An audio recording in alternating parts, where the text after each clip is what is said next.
Hello everyone. तो आज हम रेफ्रिजरेशन एंड एसी स्टार्ट करने जा रहे हैं। सेमेस्टर 6 के अंदर ये आता है हमारा सब्जेक्ट, ठीक है। तो कोड देख लेना इसका आप लोग। आज मैं यूनिट नंबर 3 स्टार्ट कर रहा हूँ सबसे पहले रेफ्रिजरेशन एंड एसी के अंदर। फिर हम यूनिट 2 देखेंगे, यूनिट 1 देख रहे होंगे, फिर देन यूनिट 4 एंड यूनिट 5 हम कवर कर रहे होंगे। तो आइए देखते हैं सबसे पहले। और मैं आपको बता दूँ, ये जो भी मैं वीडियो बना रहा हूँ इसमें मैं इम्पोर्टेंट टॉपिक्स ही बता रहा हूँ, ठीक है।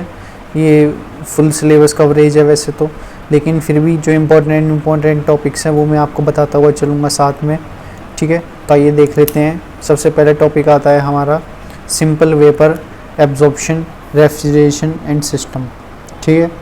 तो इसके अंदर आपको simple vapour absorption refrigeration system में यदि आपको लिखने के लिए ये आता है एग्जामिनेशन में, तो आपको डायग्राम बनाना है, वर्किंग प्रिंसिपल लिखनी है, ठीक है।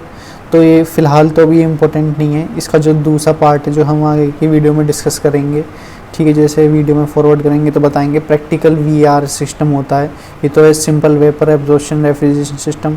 एक होता है practical vapour absorption refrigeration system.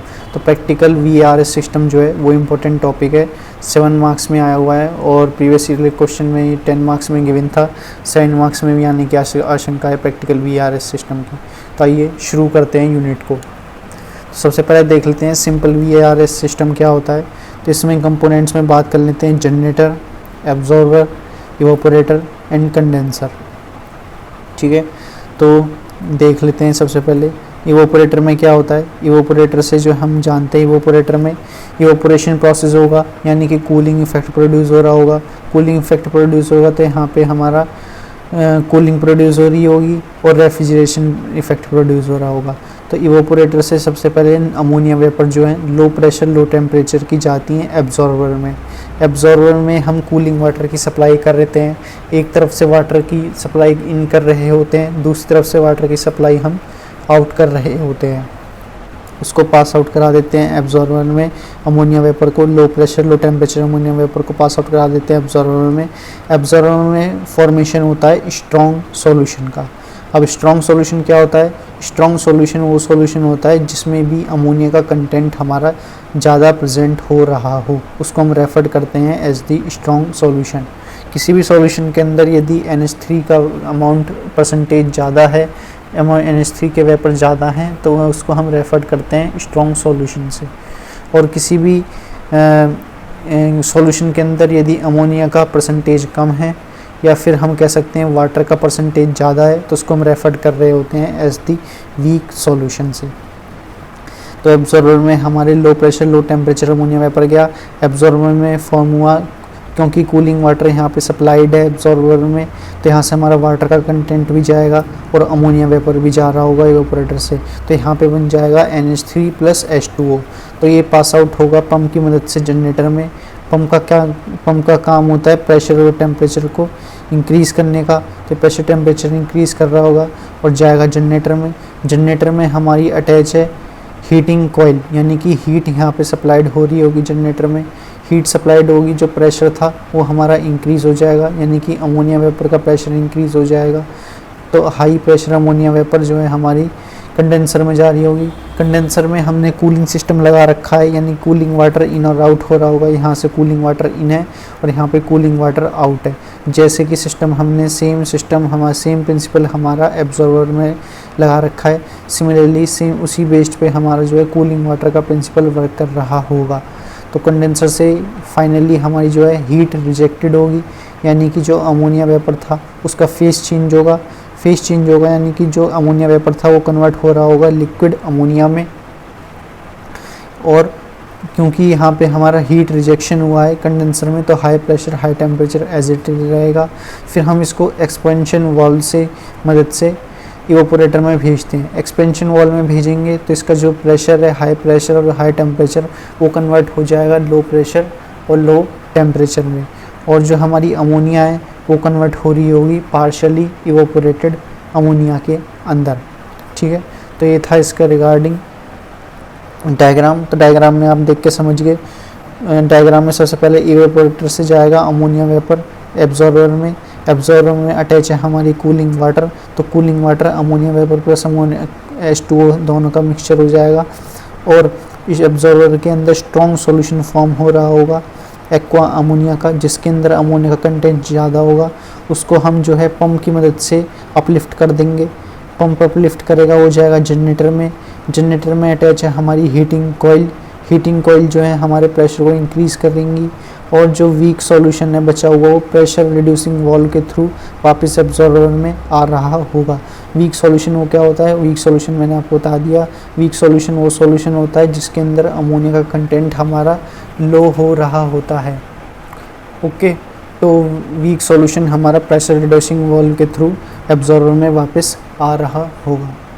ठीक है, फिर हाई प्रेशर मैंने अमोनिया वेपर आपको बता दिया, कंडेंसर में जाएगा। कंडेंसर में अटैच है हमारा कूलिंग वाटर, तो सेम प्रिंसिपल पे वर्क कर रहा होगा जैसे एब्जॉर्बर वर्क करता है।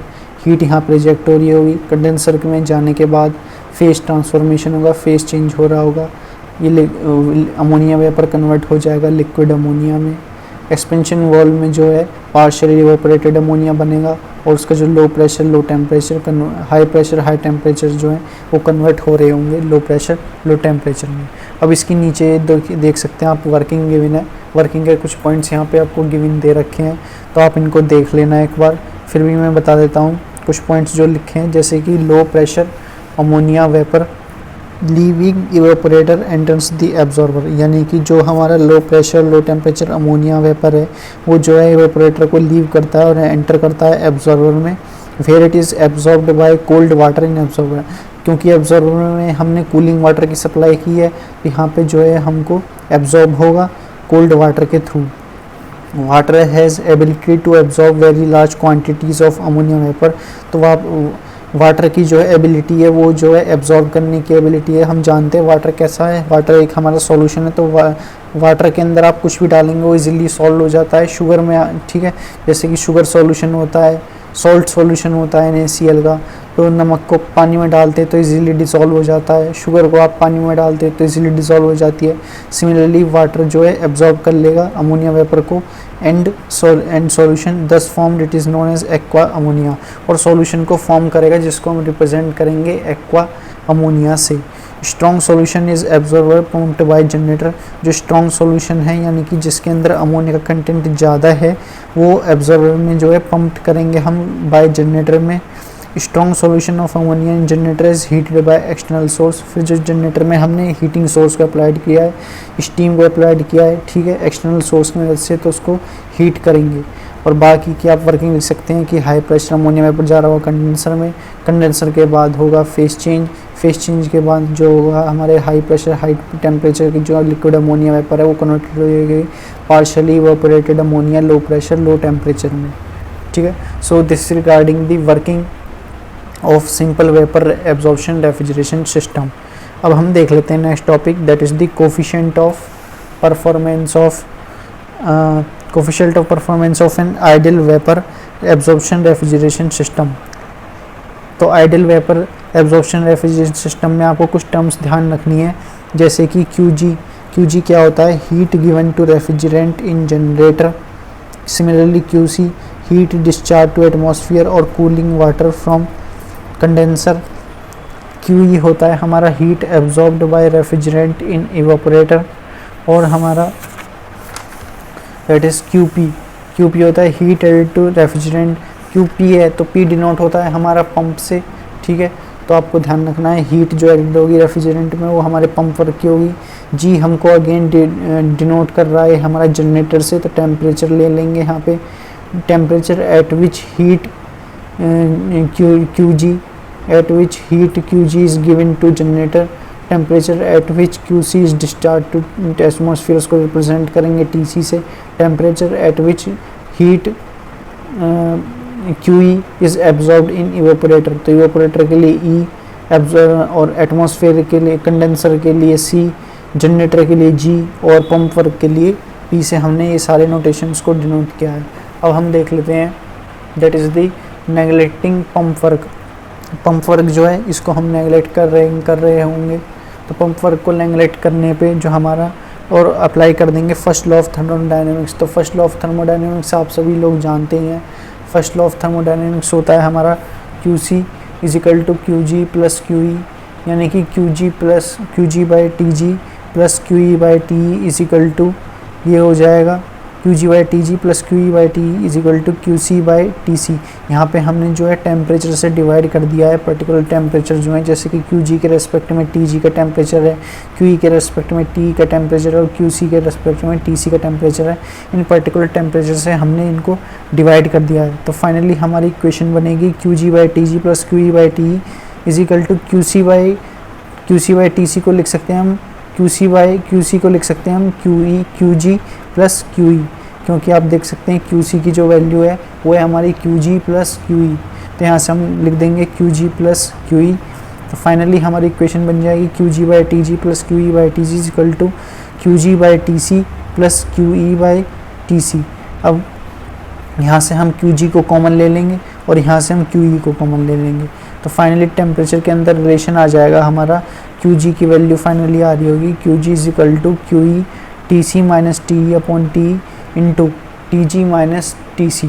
ठीक है, तो सी ओ पी की वैल्यू निकाल लेंगे क्यू ई अपॉन क्यू जी से, तो सी ओ पी की वैल्यू आ जाएगी हमारी that is the Q E upon Q E into T C minus T upon T into T G minus T C, T G upon T G minus T C.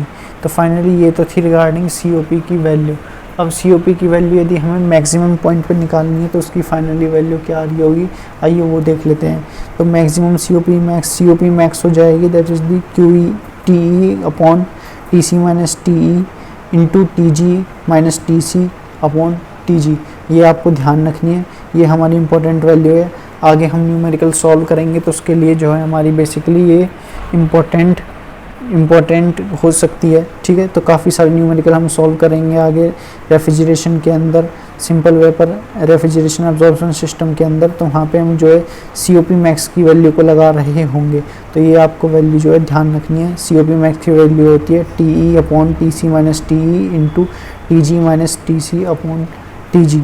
ठीक है, तो और हम इसको लिख सकते हैं COP मैक्स की जो वैल्यू है वो हो जाएगी COP of Carnot into efficiency of Carnot, यानी कि ideal VRS system is the combination of the Carnot engine and Carnot refrigerator.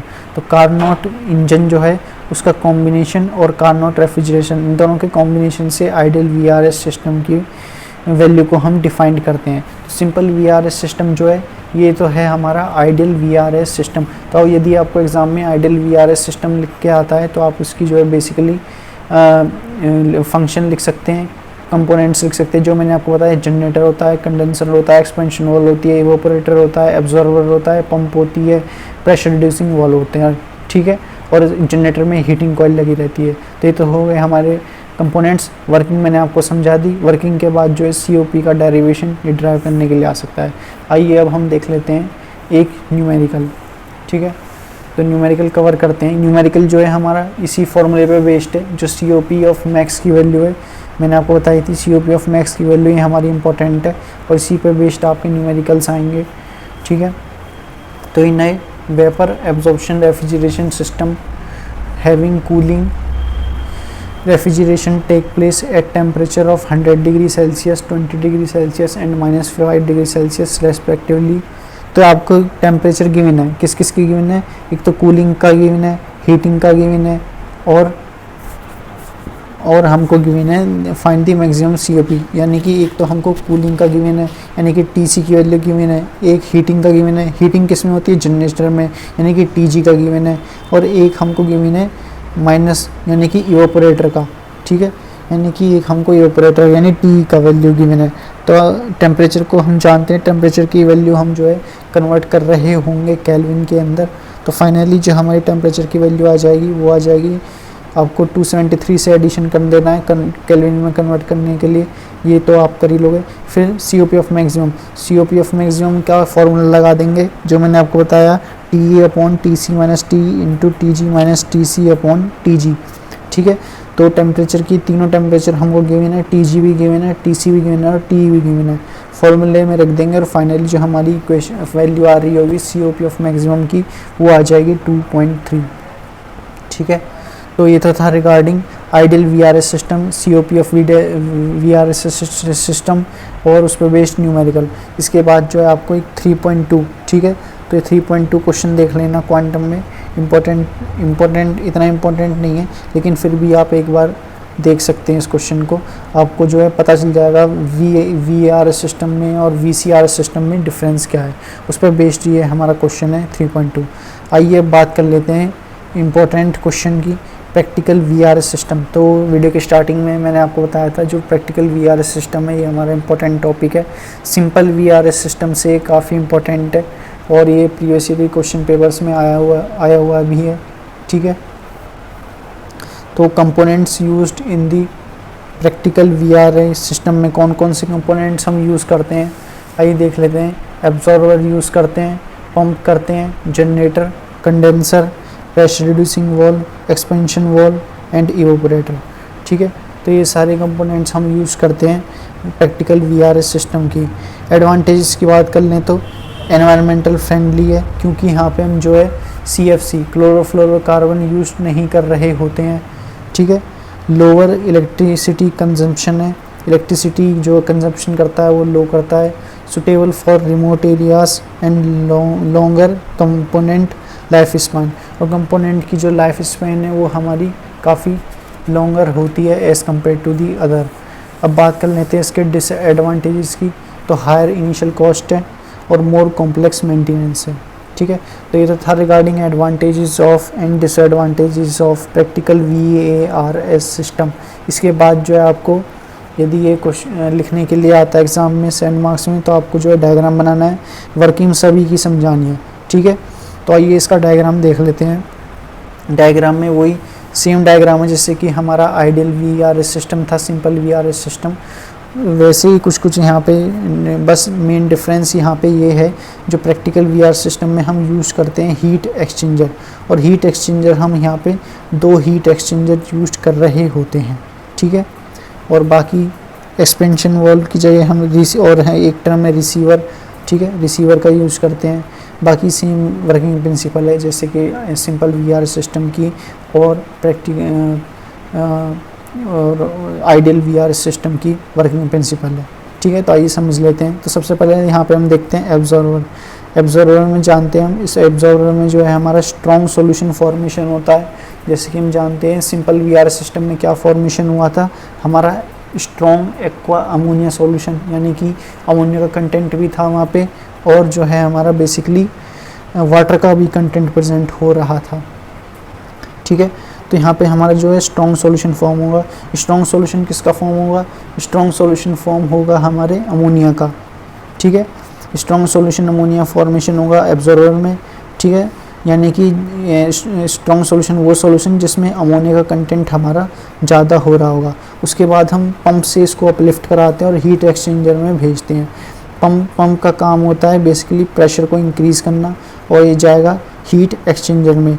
Heat exchanger में टेम्परेचर इंक्रीज़ होगा, और फाइनली ये हमारा जाएगा एनालाइज़र।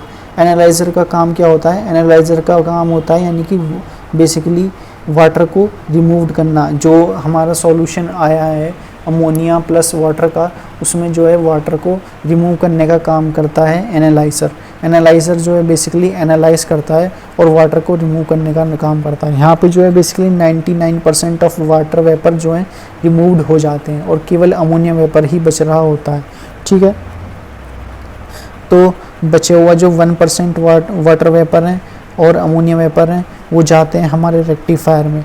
रेक्टिफायर अगेन जो है बेसिकली क्या काम करता है, रेक्टिफायर जो है हमारा, और रेक्टिफायर हमारा वाटर को सेपरेट करने का काम करता है। यानी कि जो बचे हुए पार्टिकल्स एनालाइज़र में सेपरेट होने से रह गए थे वो उनका काम अब रेक्टिफायर कर देगा, ठीक है। और 100% अमोनिया वेपर को कंडेंसर में भेज देगा, ठीक है। और रेक्टिफायर हमारा ड्रिप सिस्टम से भी कनेक्टेड होता है एनालाइज़र से। एनालाइज़र जो है कनेक्टेड होता है हमारा, एनालाइज़र शाफ्ट होता है, एनालाइज़र कनेक्टेड होता है जनरेटर में। जनरेटर का सिंपल VR सिस्टम में मैंने आपको बताया था, जनरेटर के अंदर हम हीटिंग कॉइल और स्टीम इलेक्ट्रिसिटी को यूज करते हैं as the external source. Similarly यहाँ पे भी हम हीटिंग कॉइल का यूज करेंगे जनरेटर के अंदर, और इसमें जो है वीक सॉल्यूशन को प्रेशर रिड्यूसिंग वाल्व के थ्रू एब्जॉर्बर में भेज देते हैं वाया हीट एक्सचेंजर। तो वीक सॉल्यूशन क्या होता है? वीक सॉल्यूशन मैंने आपको बता दिया, वीक सॉल्यूशन वो सॉल्यूशन होता है जिसके अंदर जो है हमारा अमोनिया का कंटेंट लेस प्रेजेंट हो रहा होता है, उसको हम रिप्रेजेंट करते हैं वीक सॉल्यूशन से।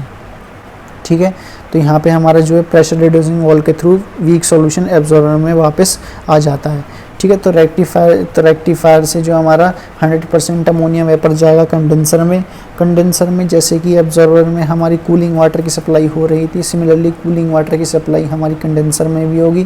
कंडेंसर का काम होता है फेज चेंज करने का, अमोनिया वेपर कन्वर्टेड हो जाएंगे लिक्विड अमोनिया में और टेम्परेचर ये हमारा डिक्रीज़ करेगा। फिर उसके बाद जाएगा रिसीवर से होता हुआ थ्रू हीट एक्सचेंजर में। अगेन हीट एक्सचेंजर हमारा एक्ट कर रहा होगा एज दी सब कूलर, यानी कि यहाँ पर हीट का जो है ट्रांसफ़र हो रहा होगा। ठीक है, और ये हमारा हीट एक्सचेंजर कनेक्टेड है एक्सपेंशन वॉल से। तो एक्सपेंशन वॉल का फंक्शन होता है प्रेशर और टेम्परेचर को रिड्यूस करने का, और प्रेशर टेम्परेचर रिड्यूस होने के बाद ये फाइनली हमारा जाएगा इवेपोरेटर में। इवेपोरेटर में हम जानते हैं इवेपोरेटर का वर्किंग प्रिंसिपल होता है इवेपोरेशन प्रोसेस को कंप्लीट करने का। इवेपोरेशन प्रोसेस कंप्लीट होगा तो हमारी बेसिकली कूलिंग रेट इंक्रीज़ हो रही होगी, रेफ्रिजरेशन रेट इंक्रीज़ हो रही होगी, कूलिंग इफेक्ट हमारा प्रोड्यूस्ड हो रहा होगा इवेपोरेटर के अंदर। फाइनली ये अगेन हमारे इवेपोरेटेड कनेक्टेड है हीट एक्सचेंजर से। हीट एक्सचेंजर में जो है हीट का ट्रांसफ़र होगा और कूलिंग इफेक्ट हमारी प्रोड्यूस हो रही होगी। ठीक है, तो ये तो था regarding working of the practical VARS system. तो इसके बाद हमने जो है वर्किंग यहाँ पे लिख रखी है, आप देख सकते हैं। ठीक है, जो मैंने आपको बताया है वही यहाँ पे लिखा हुआ है। सबसे पहले एब्जॉर्बर जो है हीट रिजेक्ट करेगा और स्ट्रॉन्ग सॉल्यूशन को फॉर्मेशन करेगा। स्ट्रॉन्ग सॉल्यूशन के अंदर जो है अमोनिया का कंटेंट ज़्यादा प्रेजेंट हो रहा होगा।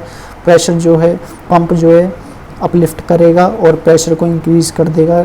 ठीक है, और हीट एक्सचेंजर अगेन हमारा टेम्परेचर इंक्रीज़ करेगा और उसको जो भेज देगा एनालाइज़र में।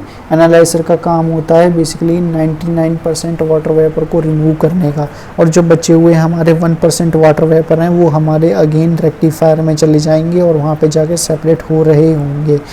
ठीक है, वीक सॉल्यूशन जो है लेस अमोनिया वेपर वो हमारा एब्जॉर्बर में आ जाएगा वाया प्रेशर रिड्यूसिंग वाल्व के थ्रू। फिर है हमारा कंडेंसर हमारा टेम्परेचर को डिक्रीज़ करने का काम करेगा। टेम्परेचर डिक्रीज़ होगा तो यहाँ पे हमारा फेस चेंज हो रहा होगा। फेस चेंज होगा तो यानी कि अमोनिया वेपर है वो हमारा कन्वर्टेड हो जाएगा लिक्विड अमोनिया के अंदर। लिक्विड अमोनिया में कन्वर्ट हो जाएगा तो हमारा जो फिर वो जाएगा एक्सपेंशन वॉल में। एक्सपेंशन वॉल में जाने के लिए हमारा प्रेशर टेम्परेचर दोनों डिक्रीज़ हो रहे होंगे। Finally it goes to the evaporator में कूलिंग प्रोसेस होगा तो रेफ्रिजरेशन इफेक्ट हमारा इंक्रीज़ हो रहा होगा और फाइनली हीट एक्सचेंजर में जाएगा। हीट एक्सचेंजर में जाएगा तो हीट का ट्रांसफ़र हो रहा होगा और कूलिंग इफेक्ट हमारी प्रोड्यूस हो रही होगी। ठीक है, so this is regarding the practical VARS system. अब बात कर लेते हैं हम नेक्स्ट टॉपिक की, lithium bromide absorption refrigeration system. तो lithium bromide absorption refrigeration system क्या होता है, आइए देख लेते हैं। यहाँ पे जो है कंपोनेंट्स, सबसे पहले आपको ध्यान रखना है कंपोनेंट्स कौन कौन से हैं। किसी की भी वर्किंग आपको लिखने के लिए आ जाए 7 मार्क्स में, ठीक है, और आप प्रीवियस ईयर क्वेश्चन पेपर में देखोगे 10 मार्क्स में आई है, जैसे कि प्रैक्टिकल VARS सिस्टम। तो सबसे पहले आपको जो है कंपोनेंट्स लिखने हैं और यदि किसी के एडवांटेज डिसएडवांटेजेस आपको याद है तो वो आप वो लिख दीजिए। उसके बाद डायग्राम बनाइए। डायग्राम के अंदर जो है वर्किंग प्रिंसिपल, जैसे मैंने प्रैक्टिकल VARS सिस्टम की आपको समझाई है, आप वो मेंशन कर सकते हैं डायग्राम बनाने के बाद। ठीक है, तो आइए बढ़ते हैं नेक्स्ट टॉपिक पे, lithium bromide absorption refrigeration system. तो ये क्या होता है, इसमें सबसे पहले जो लिथियम ब्रोमाइड है वो एक्ट करता है हमारा एज दी एब्जॉर्बेंट, और वाटर जो है यानी कि वो एक्ट करता है हमारा रेफ्रिजरेंट, यानी वाटर का फंक्शन होता है इसको कूल डाउन करने का। और जो एब्जॉर्ब होगा यहाँ पे वो होगा हमारा लिथियम ब्रोमाइड। आइए देख लेते हैं, इसमें कंपोनेंट्स में प्रेजेंट होते हैं इवेपोरेटर के अंदर कॉइल्स प्रेजेंट होते हैं जिसको हम कहते हैं इवेपोरेटिंग कॉइल्स। फिर होता है हमारा एब्जॉर्बर का फंक्शन आप जान गए होंगे। एब्जॉर्बर जो है एब्जॉर्ब करने का काम करता है, यानी कि स्ट्रॉन्ग सॉल्यूशन यहाँ पे फॉर्मेशन हो रहा होता है। जनरेटर जो है बेसिकली रेफ्रिजरेंट को वेपर में कन्वर्ट करता है, क्योंकि यहाँ पे जो है हमारे एक्सटर्नल सोर्स में हीटिंग प्रोड्यूस हो रही होती है, यानी हीटिंग सिस्टम यहाँ पे अटैच होता है। तो यहाँ पे जो है हमारा बेसिकली जनरेटर हीटिंग सोर्स का element, heating external source heating element present होता है। तो यहाँ पे हमारे जो है रेफ्रिजरेंट वेपर में कन्वर्ट हो रहा होता है। फिर है कंडेंसर, कंडेंसर का काम होता है कूल डाउन करने का, और यहाँ पे फेस चेंज होता है, ठीक है, वेपर फेस हमारा कन्वर्ट हो जाता है लिक्विड में। तो रेफ्रिजरेंट जो वेपर फेज में प्रेजेंट होते हैं वो हमारे लिक्विड रेफ्रिजरेंट में कन्वर्ट हो रहे होते हैं। फिर है हमारा एक्सपेंशन वॉल। एक्सपेंशन वॉल आप जानेंगे प्रेशर और टेम्परेचर को डिक्रीज़ करने का काम करता है, कूलिंग इफेक्ट को प्रोड्यूस करने का काम करता है, ठीक है, और जो है हमारा बेसिकली एक्सपेंड करता है रेफ्रिजरेंट को, और रेफ्रिजरेंट को ये एक्सपेंड करने का काम कर रहा होता है। फिर है हमारे इवेपोरेटिंग कॉइल्स। इवेपोरेटिंग कॉइल्स के अंदर जो है हमारा कूलिंग इफेक्ट प्रोड्यूस हो रहा होता है, ठीक है। तो आइए देख लेते हैं इसकी वर्किंग कैसे काम करेगा। तो सबसे पहले जो है हमारा जनरेटर, जनरेटर में जो है हम रेफ्रिजरेंट लेंगे और वो रेफ्रिजरेंट हमारा वेपर में कन्वर्ट हो रहा होगा। वो वेपर में कन्वर्ट होने के बाद चला जाएगा कंडेंसर में। कंडेंसर में जो वेपर रेफ्रिजरेंट है उसका फेस चेंज होगा और वो कन्वर्टेड हो जाएगा लिक्विड रेफ्रिजरेंट में। वो लिक्विड रेफ्रिजरेंट में क्यों कन्वर्ट होगा? लिक्विड रेफ्रिजरेंट में इसलिए कन्वर्ट होगा क्योंकि यहाँ पे हमने वाटर की सप्लाई दे रखी है कंडेंसर के अंदर, ठीक है। कोल्ड वाटर की सप्लाई हम देते हैं कंडेंसर के अंदर, तो वाटर इन और वाटर आउट, तो यहाँ से हम वाटर की सप्लाई दे रहे होते हैं तो फेस चेंज हो जाता है, ठीक है। फेस चेंज होने के बाद वो जाता है हमारा बेसिकली एक्सपेंशन वॉल में। तो एक्सपेंशन वॉल में रेफ्रिजरेंट हमारा एक्सपेंड करेगा with help of the cooling effect, और कूलिंग इफेक्ट हमारा प्रोड्यूस हो जाएगा जब रेफ्रिजरेंट हमारा एक्सपेंड कर रहा होगा। कूलिंग इफेक्ट प्रोड्यूस होने के बाद जो है हमारा रेफ्रिजरेंट का प्रेशर और टेम्परेचर दोनों ही डिक्रीज़ कर जाएगा। फिर है हमारा इवेपोरेटिंग कॉइल्स। इवेपोरेटिंग कॉइल्स के अंदर हमारा इवेपोरेशन प्रोसेस होता है। इवेपोरेशन प्रोसेस में जो हमारा कूलिंग इफेक्ट है वो हमारा प्रोड्यूस हो रहा होता है। फाइनली ये हमारा इवेपोरेटिंग कॉइल्स जो है हमारी कनेक्टेड है एब्जॉर्बर में। एब्जॉर्बर के अंदर जो है हम बेसिकली वीक सॉल्यूशन लेते हैं जनरेटर से और कन्वर्ट कर देते हैं उसको, और कन्वर्ट कर देते हैं वीक सॉल्यूशन लेते हैं जनरेटर से और कन्वर्ट करते हैं उसको स्ट्रॉन्ग सॉल्यूशन में, क्योंकि एब्जॉर्बर का काम ही होता है स्ट्रॉन्ग सॉल्यूशन को फॉर्मेशन करना। और फिर है हमारा पंप का वर्किंग है अपलिफ्ट करना, ठीक है। तो जो हमारा वीक स्ट्रॉन्ग सॉल्यूशन फॉर्मेशन गया है इवेपोरेटिंग कॉइल्स के अंदर, उसका स्ट्रॉन्ग सॉल्यूशन जाएगा हमारा जनरेटर में, ठीक है, अपलिफ्ट होने के बाद। तो ये तो था regarding working principle of lithium bromide absorption refrigeration system, ठीक है। सो इस वीडियो में हम इतना ही रखते हैं, ठीक है। तो इस वीडियो में हम समझ गए lithium bromide absorption refrigeration system क्या होता है, प्रैक्टिकल VARS सिस्टम क्या होता है, हमने COP का डेरिवेशन भी देखा, COP को हम कैसे फाइंड आउट करते हैं, ठीक है। ये हमारा COP का डेरिवेशन है, COP का, और हमने जो फार्मूला निकाला ये हमारा इंपॉर्टेंट फार्मूला है COP का, that is the TE/TC - TE into TG - TC upon TG, ठीक है। तो TG देख लेना, TC देख लेना, TE देख लेना, इनको आपको ध्यान रखना है। TE जो है हमारा बेसिकली वो इवेपोरेटर का टेम्परेचर है, TG जो है हमारा वो जनरेटर का टेम्परेचर है, और TC जो है हमारा बेसिकली वो एटमॉस्फेयर का डिस्चार्ज एटमॉस्फेयर का टेम्परेचर है। और वो टेम्परेचर जो है बेसिकली हीट को, कंप्रेसर हीट को कंडेंसर हीट से आता है, QC से। QC क्या होता है हमारा? Heat given to refrigerant in generator, QC heat discharge और कूलिंग वाटर फ्रॉम कंडेंसर, ठीक है। तो QC होता है हमारा बेसिकली जो हम हीट ले रहे होते हैं कंडेंसर से, जो हम कूलिंग वाटर कंडेंसर में हम अटैच करते हैं कूलिंग वाटर को, तो उसी से जो हीट हमारी रिजेक्ट होती है उसी को हम रिप्रेजेंट कर रहे होते हैं QC से, ठीक है। फिर उसके बाद हमने समझा था सिंपल VARS सिस्टम, ठीक है। तो सिंपल VARS सिस्टम समझ गए। सिंपल VARS सिस्टम में आपको कंपोनेंट्स ध्यान रखने हैं, तो यार अब आप ध्यान रख सकते हो आसानी से। जनरेटर है, एब्जॉर्बर है, इवेपोरेटर है, एक्सपेंशन वाल्व है, कंडेंसर है, प्रेशर रिड्यूसिंग वाल्व है, पंप है, ठीक है। तो ये थे regarding components of the simple VARS system. इसकी वर्किंग समझा देना अगर वर्किंग लिखने को आए। प्रैक्टिकल VARS सिस्टम ये हमारा इंपॉर्टेंट है। देन सिंपल VARS सिस्टम और COP का डेरिवेशन भी काफ़ी इंपॉर्टेंट है। न्यूमेरिकल आप इजीली सॉल्व कर लोगे इसका, यदि आप डिराइव कर लेते हो COP की वैल्यू को। उसके बाद हमने बात की थी डिफरेंस बिटवीन VCRC सिस्टम और VARC सिस्टम, VARS सिस्टम और VCRS सिस्टम, यानी कि वेपर कंप्रेशन रेफ्रिजरेशन सिस्टम और वेपर एब्जॉर्प्शन रेफ्रिजरेशन सिस्टम में डिफरेंस की बात देख लेना 3.2 के अंदर। इतना ज़्यादा कुछ खास इंपॉर्टेंट नहीं है। और हमारा lithium bromide refrigeration absorption system, ठीक है। सो इस वीडियो में हम इतना ही रखते हैं। बाकी की वीडियो में हम नेक्स्ट वीडियो में हम डिस्कस करेंगे फर्दर हमारा यूनिट नंबर 3 का ही टॉपिक, ठीक है। तो इस वीडियो में इतना ही। Thank you.